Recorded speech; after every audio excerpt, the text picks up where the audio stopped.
အိတ်ဆွေများမင်္ဂလာပါနောက်တစ်ဆင့်အနေနဲ့ကျွန်တော်ဘယ်ဘက်လက်ပေါ့နော် left hand ဘယ်ဘက်လက်ကိုဘယ်လို set up လုပ်မလဲနော်ဘယ်ဘက်လက်ကိုဘယ်လိုနေရာချမလဲဆိုတာတွေကိုပြောပြပေးချင်ပါတယ် violin ဒီကျိုးမှာကျွန်တော်ဒီ G string ပေါ့နော်ဒီ string မှာအလဲမှာကျွန်တော် sticker လေးကတ်ထားပါတယ်နော်အလဲဆိုတာဘယ်လိုတွက်လဲဆိုတော့ဒီကျိုးရဲ့ဒီအစနေပြီးတော့ bridge လို့ခေါ်တယ်နော်ဒီတစ်သားလေးအထိဒီနေရာကကျွန်တော်တို့အတန်ထွက်တဲ့နေရာပါနော်ဒီနေရာကကျိုးတုံခါပြီးတော့မှအတန်ထွက်တဲ့ဟာအဲ့ဒီဟာရဲ့ဒီအလျားရဲ့တဝက်ပေါ့တဝက်တိတိအလယ်မှာရှိပါတယ်အဲ့နေရာမှာကျွန်တော်တို့က harmonic လို့ခေါ်တဲ့အတန်ထွက်ပါတယ်နော်ကျွန်တော်ဒါလေးကိုပြပြချင်ပါတယ်အဲ့တော့ဘယ်ဘက်လက်ကိုကျွန်တော်တို့လက်မကိုဒီအောက်မှာထားမယ်ပေါ့နော်လွတ်လပ်ထားလို့ရပါတယ်အခုချိန်မှာအဲ့တော့ဒီဘယ်ဘက်လက်မှာလက်တန်းကိုကျွန်တော်တို့ဒီအခုဒီ sticker လေးရှိတယ်เนาะအဆက်ကလေးရဲ့အပေါ်တဲ့မှာ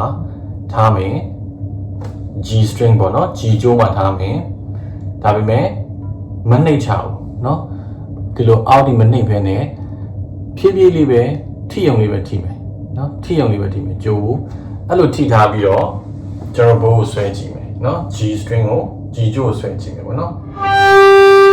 အဲ့ဒီမှာအပေါ်one octave ခေါ်တာပေါ့မြင့်နေအတန်ကိုကြားပြီเนาะဆိုတော့ကျွန်တော်ဒီလက်ကိုညှောက်လိုက်မယ်အဲ့ဒီချိန်မှာဒါက G open လို့ခေါ်တာပေါ့เนาะ G ကိုဘာဖြစ်ဘယ်လက်ချောင်းမှာမနှိပ်ပဲနဲ့တီးတဲ့အတန် G ကျိုးပဲကျွန်တော်ခုလက်တန်းလေးကိုဖွားဖွားလေး sticker ညမှာဖိထားထိထားမယ်ထိအောင်ပဲထိမယ်ပြီးတော့ကျွန်တော်ဒီဟာကိုဆွဲကြည့်မယ်เนาะ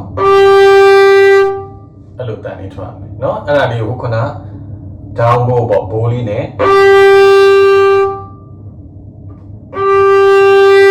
เนาะအခါ20လောက်ထိရအောင်ကျင့်ပေးပါเนาะ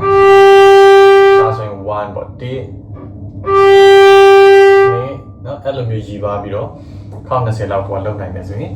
ဒီဘက်ဘယ်ဘက်လက်ကလည်းတခါလေးပုံစံမှန်သွားမယ်